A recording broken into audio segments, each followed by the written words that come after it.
Почитувани, вчера јавноста имаше прилика повторно да ослушне најголемиот манипулатор и врвен лицемер Никола Груевски.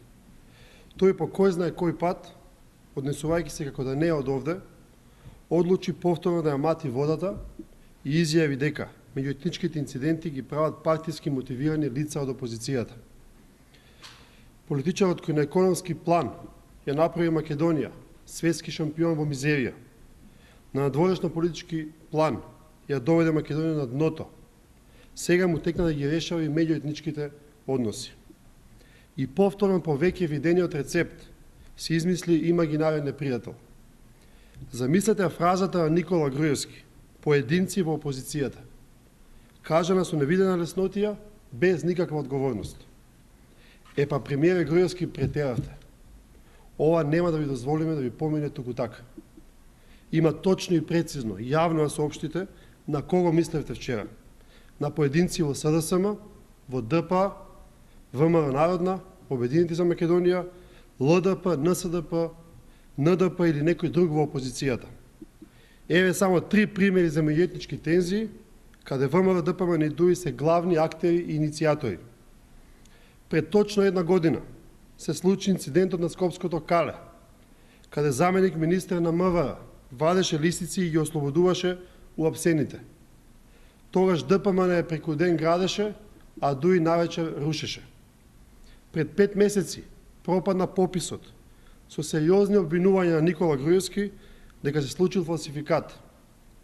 Се случи инцидентите во Струга, каде на двете спротивставени страни стојат градоначалниците Рамис Мерко од ДУИ и Перо Илиевски од ВМРО ДПМН. За сите 3 примери заклучокот е ист. Груевски се уште ги бара виновниците. И после 12 месеци нема одговорни за инцидентот на калето, и после 5 месеци ги нема фалсификаторите на пописот, и после 2 недели ги нема вандалите од Струшко. Вчера македонскиот премиер лажно ја обвини опозицијата заради неговата дневно-политичка агенда.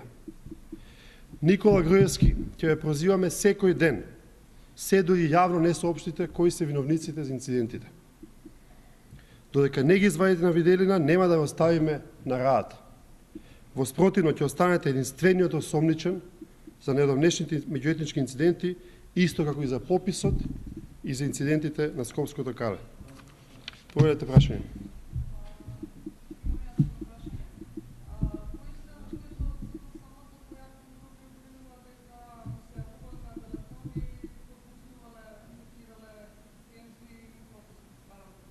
А мислам дека, Белким, за тоа треба да прашате известниот Артан Груби.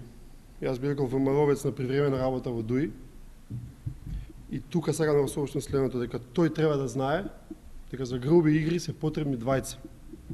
Затоа нека престане кукавички се крие во кабинетот на Али Ахмети, да излезе јавно да каже кои се виновниците. Тоа го повикуваме ние веќе 4 дена, никаде го нема. Во спротивно очекуваме да Али Ахмети барем да се произнесе да го разреши и да престане да се занимава со овакви потпалувачи на меѓуетнички тензии.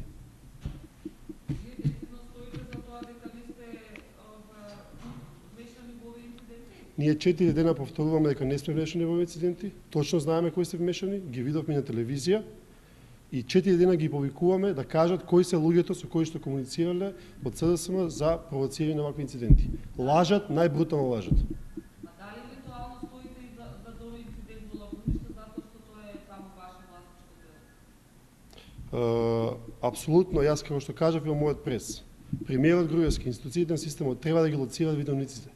Тој вчера не обвини дека опозицијата стои генерално обвинување. Нека каже кој точно. Секој ден ќе го прозиваме Груевски и институциите да ги најдат и да ги казнат виновниците. Но кога групите спомна дека со СДСМ се удружиле за инцидентите на Кале, вие премолчавте. Немам намера да се занимавам со Артан Груби, прашајте го, нека излезе јавно да каже, да видиме кои се тие луѓе. Немам намера да се занимавам со пребегнатиот ВМРО-вец Артан Груби.